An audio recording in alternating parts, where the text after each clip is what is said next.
Hello, everyone. Welcome to the talk. We're going to start by introducing ourselves. My name is Omar. I work for Noya. Noya is a DeFi protocol that uses AI to predict yields, and we use ZKML for machine learning predictions. Verification. Hello, everyone. My name is Marcello, and I work at a company in Rome called PySchool, where we develop fast prototypes using AI. And I also started a startup recently in the intersection of AI and Web3. And the project was born actually in the ETH Prague, like 3 weeks ago. So it's really fresh. Hey, everyone. I'm Fred von Graf with OSO. Co-founded it recently. It is an AI that simplifies your Web3 experience. Been working in machine learning for probably like in AI for like 6 years in the academic space, working in generalized most recently. And oh my gosh, background. I was a corporate whore for a while, owned about 80% of data centers at Intel. I did all kinds of things in the tech, cybersecurity space. Been doing global development teams, and so it's kind of a natural fit to move down into this sector. So the topic of the talk is synergies, crypto and AI. So I think one of the main synergies of crypto and AI is in DeFi. In DeFi, you can use AI and big machine learning models to predict different stuff. So one thing that we're doing and other protocols are doing are they're using these machine learning models to predict yield. And not yield across one protocol, you can predict it across different chains, and then you can optimize for that. Another thing you can do is that you can predict for reputation.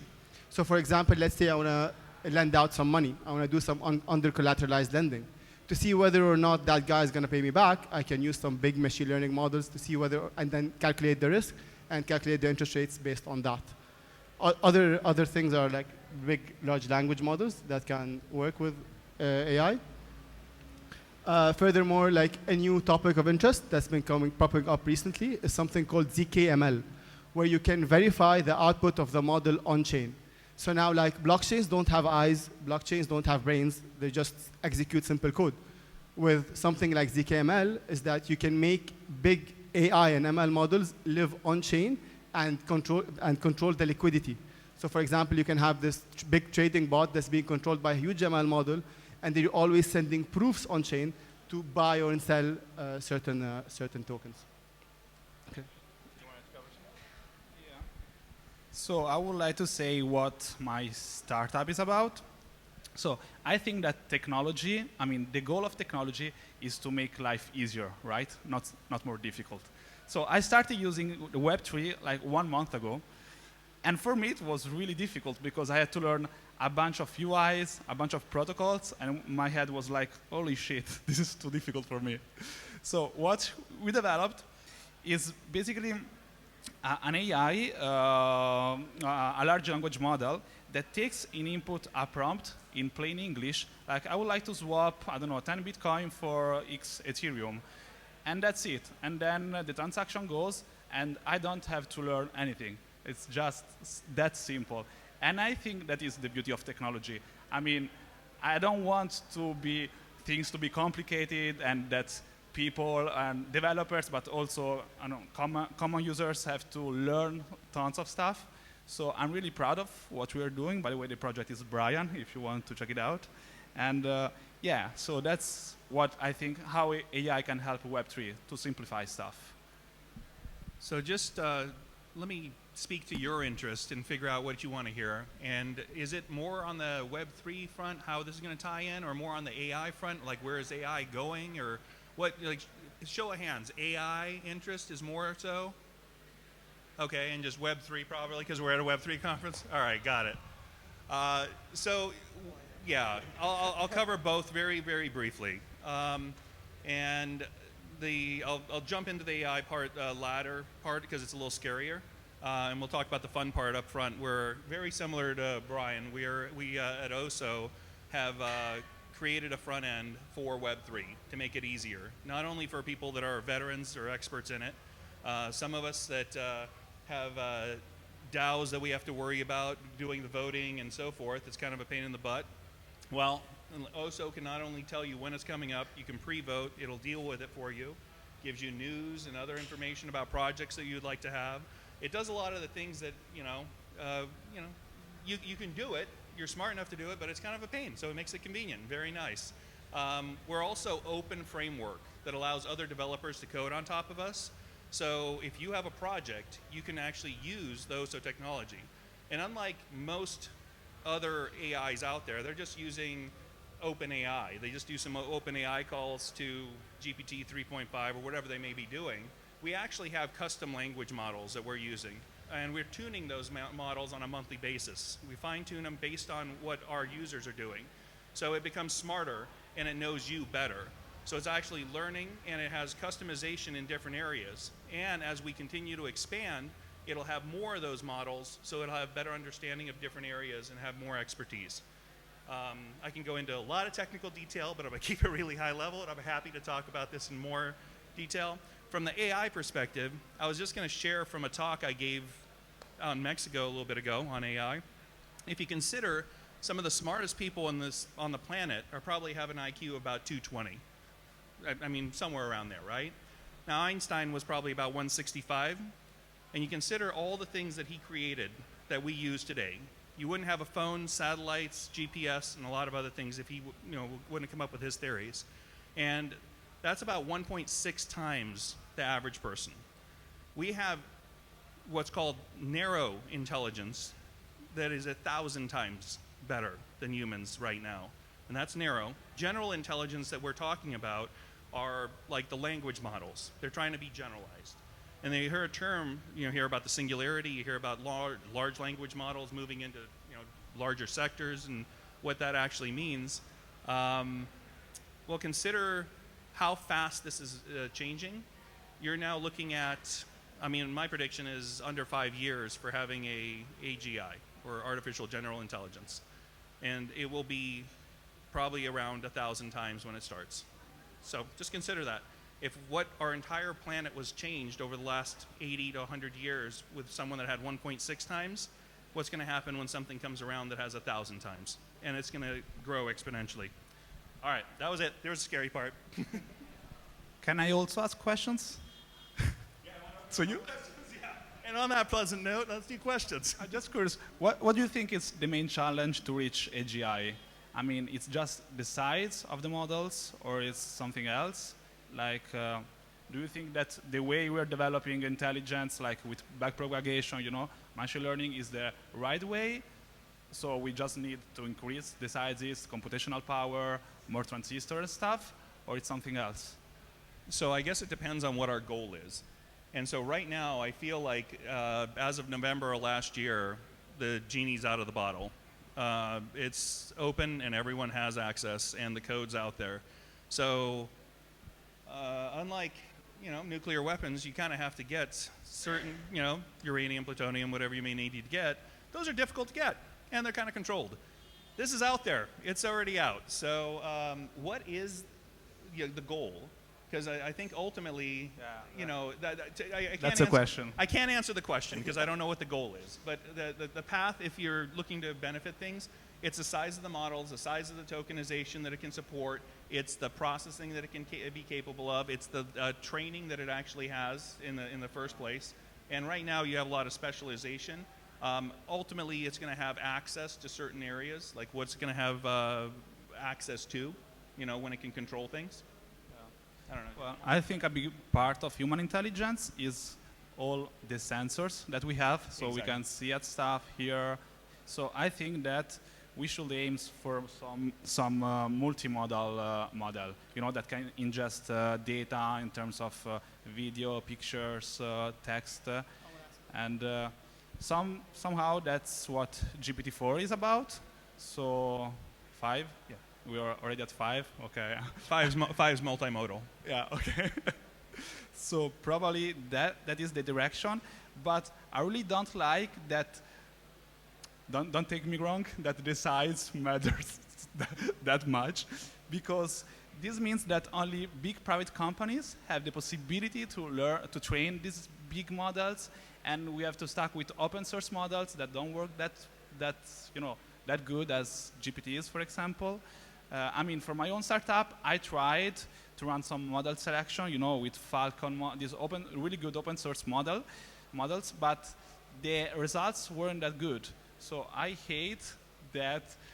I mean, you need a lot of money to reach this general AI. So I would argue in ML there's a theory called MOE where you have lots of small little. That's kind of how OSO is built. We don't have this giant language model that knows everything, doesn't know Web3 and so forth. We literally have a language model that happens to know crypto language. So if you guys are using crypto slang, we happen to, I may not know it, but you know what? This language model probably does because it's been looking at all of the different feeds and how you're communicating. And so it can communicate better and understand you. So when you're trying to say something, it'll know it. And there's like very specific ones that I think when you have something up front that can actually pull in the very specific, it has in my opinion, a better user experience, and because it's very specialized and it's much faster than trying to go against a very large model that's trying to solve everyone's problem. So you think specialized models for like very specific Web3 companies are the way to go, and we shouldn't use like this OpenAI big large language models, or we use them and then train them and then make them specific to these Web3 crypto? Again, depends on the use case. Both of them are wonderful, and they're going to have different uses. So for what we're doing, we're trying to help people use Web3 and make it the most efficient and fastest and convenient. Both we're kind of the test here is if my mom can use it, I think we've succeeded. The moment she can actually have a wallet, use it, and not have to worry about it, and she can say, hey, I'm with so-and-so and I want to use this, or she wants to swap, or she wants to even find, to Omar's point, the best place to stake her ETH. It should be easy enough for her to just ask it, and it'll make it easy for her. So that's, it depends on what the use case is, right? Yeah. Do you want to take some questions from the crowd? Yeah, let's do it. There's a mic that's coming.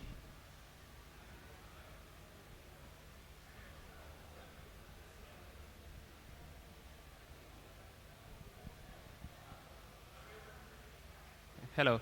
Can you give us some examples exactly? I mean, use cases. I don't know. What are the synergies? How do you see it in your industry or in the sector that you are? We have seen an enhance on the UI for the user, but what else? I mean, for example, data sets, access into data sets using natural language, or I don't know. What are the use cases that you see as an expert? So I think like one use case, which is what I'm working on, which is probably like what everyone here is working on, it's like if I want to swap some tokens, like I would just write, I want this much ETH, I want to sell at this price. You can go more deeper. You can say I want this slippage. You can say I only want to use these exchanges. I want to use bridges, and then you can do some safety modules on top of them. Another thing is yield. Like I want to get 5% yield, but I want to be less risky. So it would be 4. And then it would depending on like how long do you want to stake them? Do you want to do them for a year? Do you want to do them for 5? Do you want to do ETH, Bitcoin, other crypto assets depending on your risk preferences? These are some things that would be better used for. The UI would be much better, and some protocols like Brian and Ozo. So this is a prime example. Omar's project could easily ride on top of OSO, and the more projects that more developers that come on, and if you have a project, you can add it on there, and then that data set it can become available to other developers, to other projects, and to the users. And so his project would be ideal, and we'll probably talk after this, have it right on top of OSO, and he can just code right on top of that, have the user interface, and now suddenly our users can find the best place to have, wherever they want to stake it and what their risk tolerances are. So the data sets are really, because we're so open, all those data sets are whatever projects you guys are working on, you can put them right on top of OSO, and it'll continue to expand the data sets that are available to other developers. Does that answer the question, or? Oh.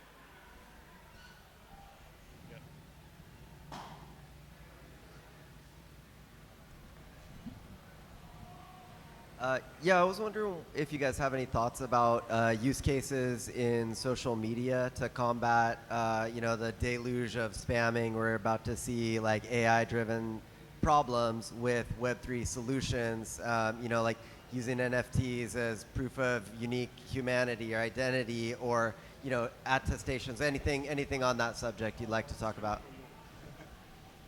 So, so I know a protocol, that's Lens protocol. They're open sourcing their models for spam prevention. This is one thing that you can go for. And like cyber resistance, WorldCoin is a prime example, where you can scan your iris and then you can have an NFT or a soulbound token for your proof of humanity. So yeah, so there are lots of models and lots of big AI models that are working for this, for sure. So it's like the Cold War, right? You end up having AIs fighting AIs, and you start detecting things. And I can share with all of you, if you want to bypass the current AI detection, just put a couple of errors in there. Like literally, they don't make errors. So when you literally put a comma in the wrong place or you misspell something, they're just going to pass right through those. So it's really immature right now, and as far as detection goes. But I feel like what you're describing is actually a challenge we're going to have to figure out. And I don't know all the right answers. I think NFTs might be a good choice, using on-chain answers, verification. There's going to be a lot of things that are going to move into place, like determining, are you a person?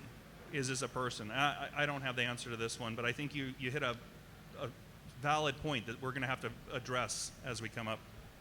Sam Altman is rooting for one company, so I think we know which one's going to win. Any other questions? Yeah. Hi. Do you have like only web interface or maybe APIs, SDK? How can I interact with your product? With OSO? Yeah. You should have gotten an email as an attendee. OSO, you can actually query OSO right now and ask where anything's happening at this conference. And you ask who's speaking, what's going on, what music is happening on day 2. So you should have gotten, I did it earlier. I just wanted to find out what's going on. So you should have gotten an email. And if not, we can get you an invite right after this. I'll get you one. And it's just a QR code that you scan. And then once you're on the Telegram bot, you can query away. And then from there, we can, if you have a project that you would like to use OSO for, we can talk about that too.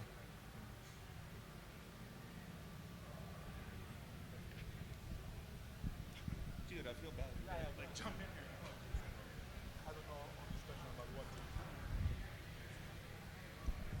to. Hey, so you started touching on errors a little bit and like using human errors to kind of fool filters that are just looking for AIs. And I kind of want to talk about it from the other perspective. So like you guys have touched on, using an AI to provide opportunities and yields and things like that.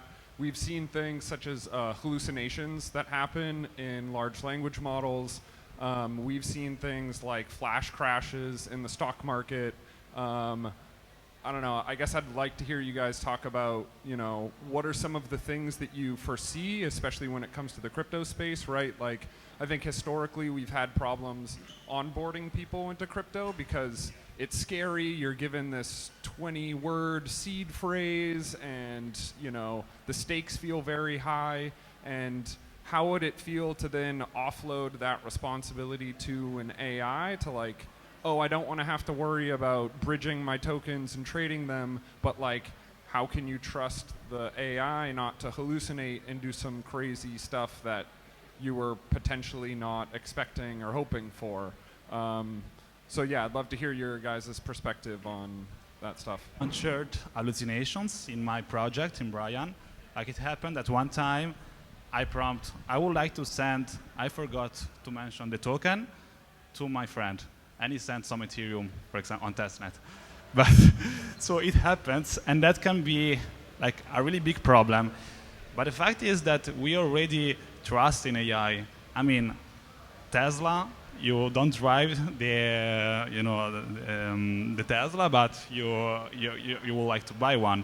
So it's just terms of metrics, I guess, because if I tell you that 99% of the times it works well and it makes your life a lot easier, maybe you would like to use it. It's the same question when they say if you have some disease and there is some AI machine that can help you, or a doctor, but the machine, it's a precision of 90% and the doctor of 80%, what would you choose? It's just something really personal at that point. So of course, AI is not perfect, and it's not meant to be perfect.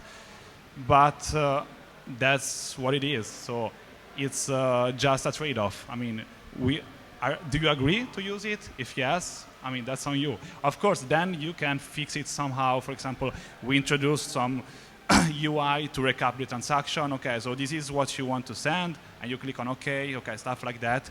But in general, you cannot expect UI to be 1% right all the time. So that's how it works.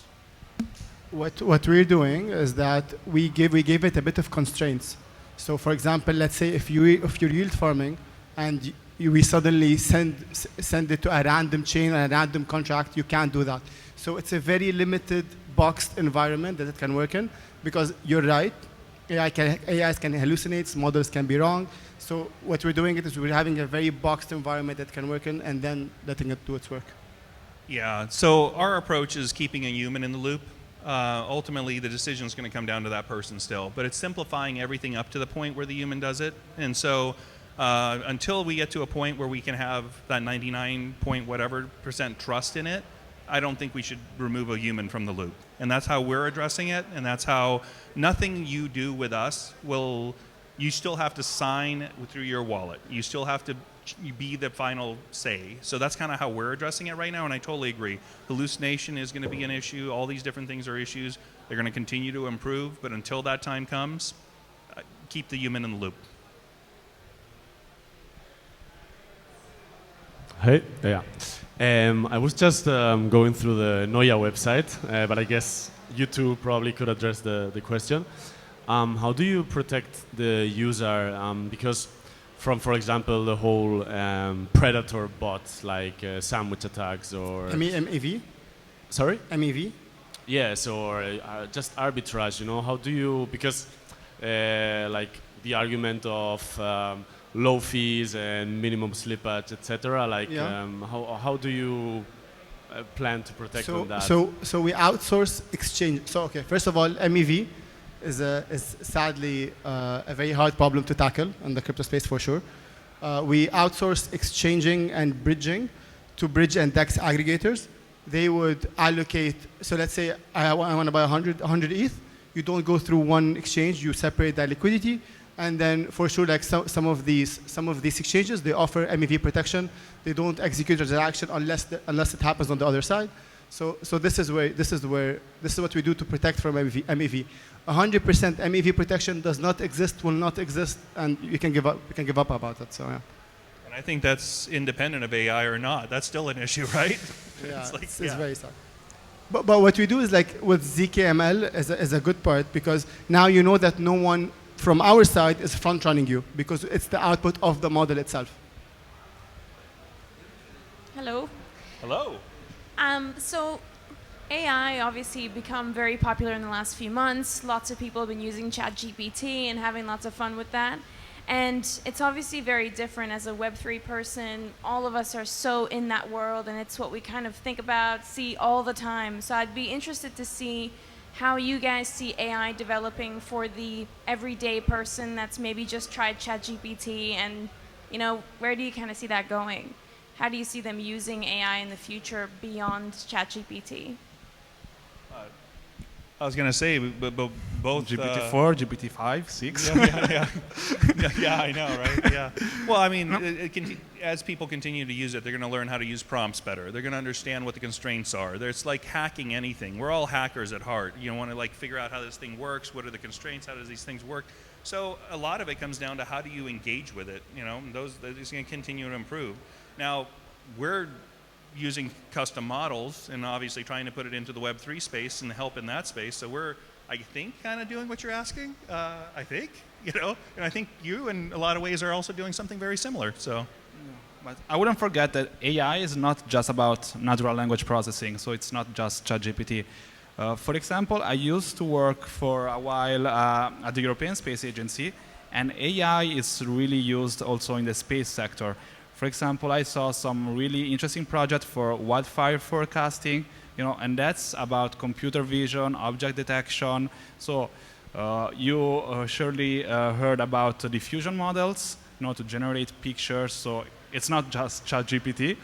And what we are good at doing right now, it's something like you were saying, task specific.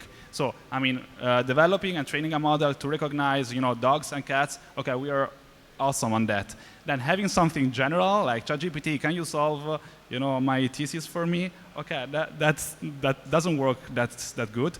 But there are a lot of research on task-specific stuff that are amazing. I mean, I would like to mention some, but now I'm pretty... yeah. Well, some examples, like if you go into the imaging sector, we were doing a project with FLIR imaging. And so there is no model out there for people that have happened. I can't just go use someone's model. You have to create it yourself. But there are these literally thousands of FLIR images, and you have to take those, process it, and if you're going to sit there and identify it, that's a lot of work. But having an AI actually be able to go through it, and then suddenly when you feed it another image, it can now answer questions about it. So there's a lot of applications beyond the language models that we're using for space exploration, specifically around signal and noise degradation on large scale. I mean, there's all kinds of applications. Let's go back to Web3 because that's what you want to talk about. Oh. What was the second question? I don't think it wasn't what it was just like everyday users. Yeah. Yeah, but come on. They want to know about Web3. Let's keep it there. Any other questions?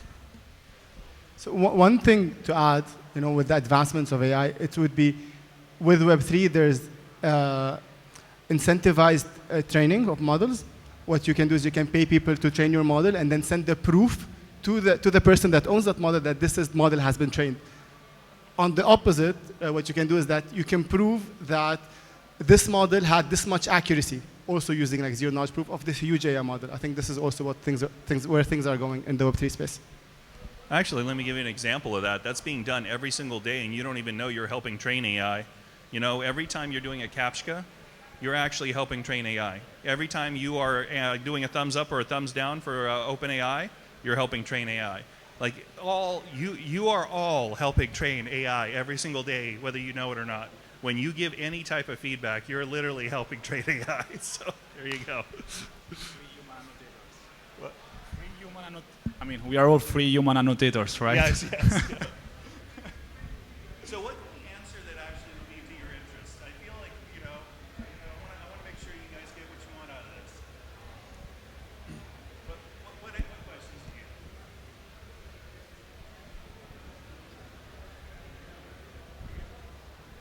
You got a what?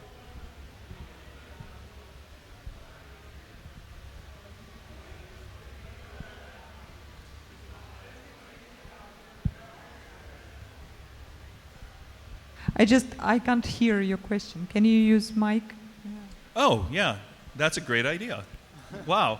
I'm usually so loud, I just don't use them. Okay. I was just asking, what can we cover for you to make this of interest? I want to make sure that you're getting the most out of this talk.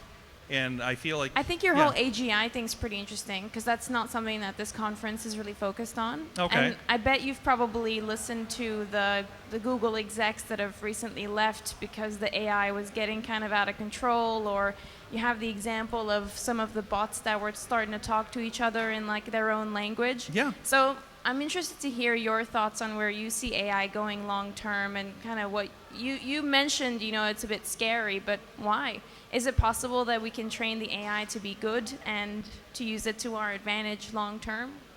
I'd love to hear about that singularity kind of thing. I have my theories, and I'm happy to share them. And Yeah. I'd love to hear... Makes it more interesting, probably. No, absolutely. You can start, then I argue. Absolutely. Let's do it. We'd love to. This is how it goes. Let the academics get it. I think that... wow, this is a big one. I think that it's already out of the bag. I don't think it's you can't constrain it at this point. It's just going to continue to grow. And to answer your question, can you do it for good? I think a lot of us have good intentions, but it doesn't always mean that good things come out of that. And then you can always find malicious actors that are going to use it for something else. And that's very easy to do, and the technology becomes easier and easier to use. So it's out there. When it comes to general intelligence, I think we're going to run into that faster than we think. Considering like some of the students that graduate from us go and work for quantum computing companies. Now they're under NDA and they probably shouldn't tell me things, but I still hear things. and where we're at and versus where we might be at might be pretty scary. Where, how quickly we've gone from releasing an open language model in November to where we are now. Think about the exponential growth in just months. I think ChatGPT grew 10x in intelligence in the last 3 months alone. And I think that's just going to keep snowballing upwards. I mean, what do you think about the open letter that Elon Musk and all of these other people have signed? Do you think that they're onto something that we probably don't know about? I think that's a great way to cover your butt. How about that? You can always go back and see, I signed the letter. Anyway. Yeah, that's true. Look at their actions more than their words. Yeah.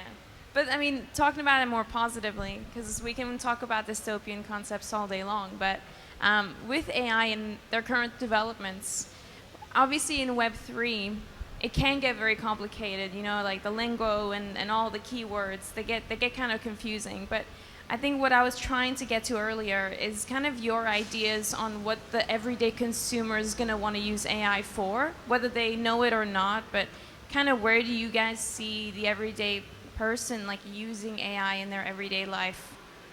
That's I mean, creating art these days. Yeah, I'm not Midjourney's an amazing. artist, but I mean, apparently I am now. It's amazing. It continues to improve.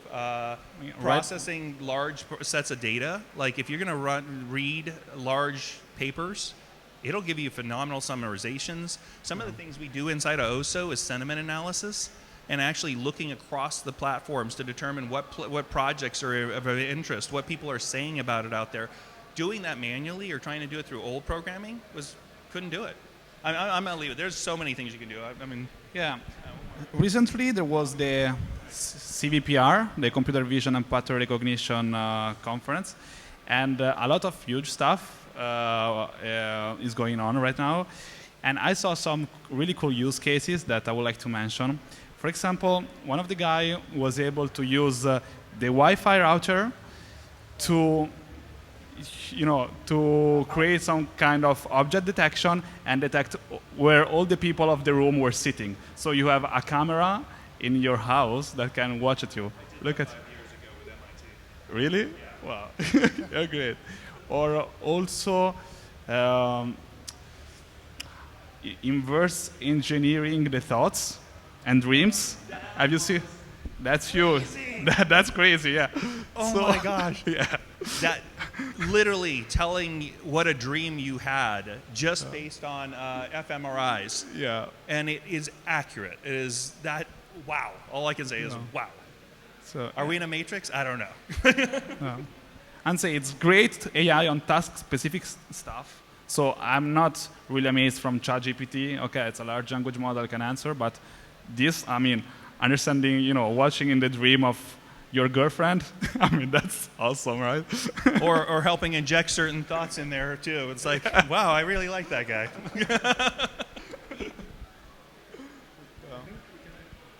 All right, we got 10 minutes. Use the most of us.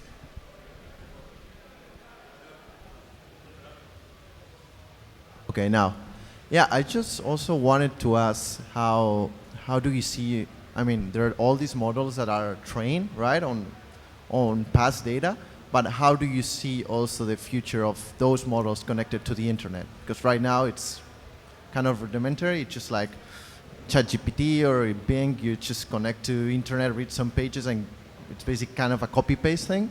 But how do you see this thing in the future to access real-time data and just not quantitative data, but maybe something that involves more text or community text, for example? Yeah, I can do a first pass on this. So you can do that today. You can do real-time data, but you have your model which has the understanding of what it's looking at, and then you can, based on how you put the prompts in place, so you can take, depending on what model you run it through, that data is going to come out a little bit differently based on what it knows, so to speak. And so we call them experts or savants, and so it could be an expert in this, but if you ask a math expert about philosophy, you're going to get really crappy answers. And so when you're getting real-time feeds, you have to determine which one to use, but if you're using a large model, it generalizes. So I guess depending on which model you run this through, your real-time feed, so say for example you're giving it a bunch of data sets on Web3 and all these projects, and you want to give it some analysis, some sentiment, something, you obviously need to have the right model to do that. Am I answering your question, or? Yeah, kind of. It's just like, as you were saying, case of Web3, there's so many new things going on every day. So, I mean, without the need to, or like, what the solution would be to access all these data through those models? It's just to train every day the model with new information. There's also the case for embeddings to use all this information, or I don't know, the idea of how you see that. Yeah, so you start with a good model. You have to have a larger data set. So if you're going to do Web3 and you're doing very specific things, then you should get the information that's occurring in the world today. What are people talking about? What are things going? What's the language? What's happening? You know, how are people assessing it? If you can get into and actually determine how people are engaging with this data, then you can help them do that. So, I mean, that's ultimately kind of what we're trying to do here. Okay. And we get the data sets from multiple sources. You know, you're going to go across all the different sources. You know, Discord, you know, private chats, telegrams, all the different groups. Get that information, and then you can do sentiment. You can do all kinds of things. To answer your question of how frequently, we train on a monthly basis because our data sets. I mean, it doesn't change that frequently. But if you were doing something, I don't know an example, but there's times where you might need to do it daily, you might need to do it weekly. But what you're talking about is not retraining an entire model. It's talking about fine-tuning a model. Correct. And so the fine-tuning process, there's multiple companies that have phenomenal software that help you do that. And so, I don't know. You can add some data sets on-chain. I mean, Web3 is very transparent. You can add, like, what's the LTV on my Aave collateral? Like, should I pay back my debt? Am I holding a risky asset? Or is this volume enough that I can sell? And then, like, the beautiful thing about blockchain is that everything is open. You can feed all of these huge, immense amounts of data on-chain to this large language model that can understand it, and you can interact with it through Brian. Yeah, you said pretty much everything. Oh, did you want to say anything or no? No. No? Okay. What was my question? So I'm trying to think in the future. We touched on like AGI stuff. You've talked on fine-tuning models. I wanted to get your guys' perspective on, you know, is the future of AGI like a singular huge model that can do everything, or are we talking like a network of models? And I don't know, there's like some large language model that humans interface with, but this thing, you know, interfaces with other models that have strong capabilities. One's crypto, one is, you know, human movement and interaction, one is object things, image, video, things like that. Like, what is the prevailing thought right now? What is your guys' perspective currently? Interested to hear. I'll give it a go, and then you want to. I will say that there is no right answer here because we don't know. But what you're describing, for me, it's much more reasonable because maybe I'm a bit pessimistic, but having a huge model that solves everything in the world, I mean, I don't believe it. I don't know. It's much more reasonable to have a lot of good models that know how to solve specific tasks and some, high-level model that understands when to use which, okay? And that's something that I think we are doing right now, and we can improve it, and it's scalable and feasible. So I believe that this is the future of AGI. No, I agree. In fact, even GPT-4, before it was further constrained, actually tried to have humans help it, escape the box, so to speak. And it would write programs and say, hey, would you run this program so I could go communicate with others and do things? So that was already occurring today. And you just imagine once it's, not as constrained, it's going to find the expertise or the data sets or what it needs and go do it. There's not going to be, eventually it might consolidate, but I feel like it has to go to different separate ones. And I think that one of the main obstacles are bureaucratic stuff. I don't know if you heard that right now Google launched the first task about machine unlearning or something like that, to be compliant with GDPR and all that stuff. And for example, when a user wants to delete one of the data that they sent to some server, okay, they have the right to say, okay, delete my data. But maybe that data was used to train a model. So that data lives in the model itself, in the weights. So now they're asking, okay, how can we, retrain the weights in order to remove that data knowledge inside the model? So I think that one of the biggest challenges right now are concerned privacy and security, because now we're starting using what is called machine learning as a service. So you just connect to Google or Microsoft and use all the tools in an easy way, drag and drop. But okay, I'm sending data, I'm sending privacy stuff, and this is a really big concern. And there is a lot of research into this field. So maybe I would like to solve this stuff in the next years, rather than AGI. Yeah, my question actually related to privacy, so perfect, because for those who didn't see, there was apparently a class action against OpenAI around who controls the data and who's feeding it in and things like that. So thank you for covering that.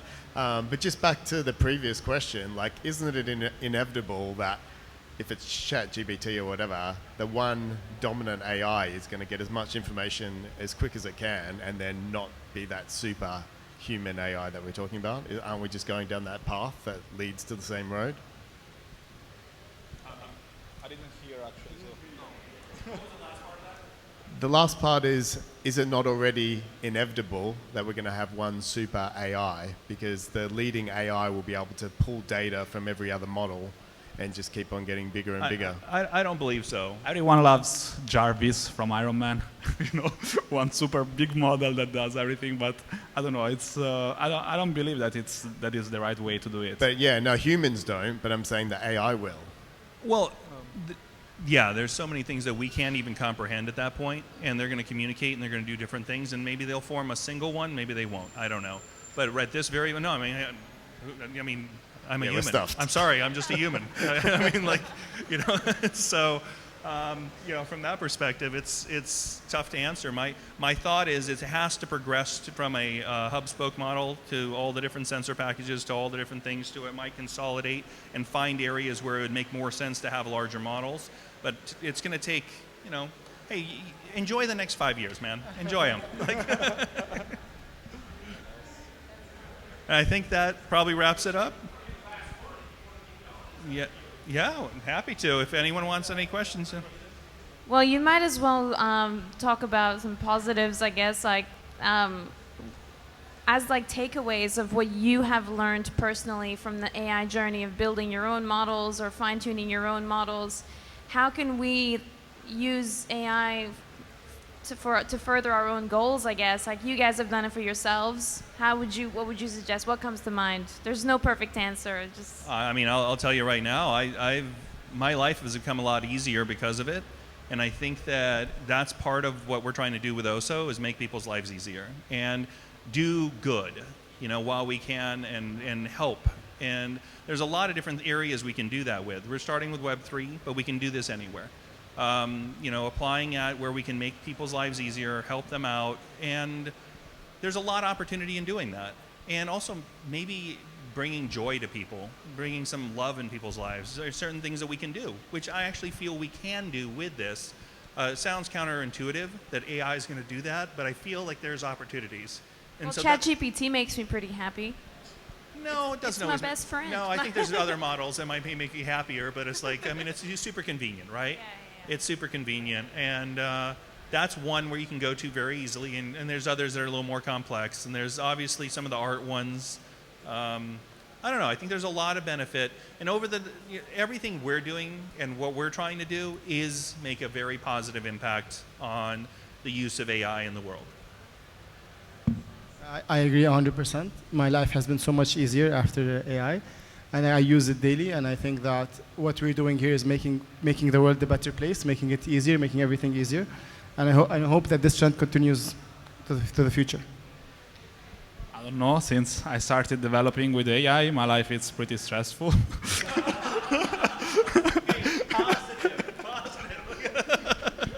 I just run into issues in front of my laptop usually. That's my daily life. Yeah, but other than Thanks, that, Marcello. Thanks. Yeah. I use AI as you guys every day, like recommendation system, Netflix, Amazon. It works great. So I hope that we're gonna develop some useful use cases in the future as well. Maybe some. I mean, it's really straightforward to think how AI can be good, in healthcare, in the space sector, for not for defense, but for climate change, for example. There is this whole field called AI for good that studies all these aspects of AI. So how you can do good with AI. So yeah. All right, bring your good projects, put them on OSO. We'll make sure everyone gets more good in their lives. How about that? Sounds good. Thank you. Thank you. Thank you very much.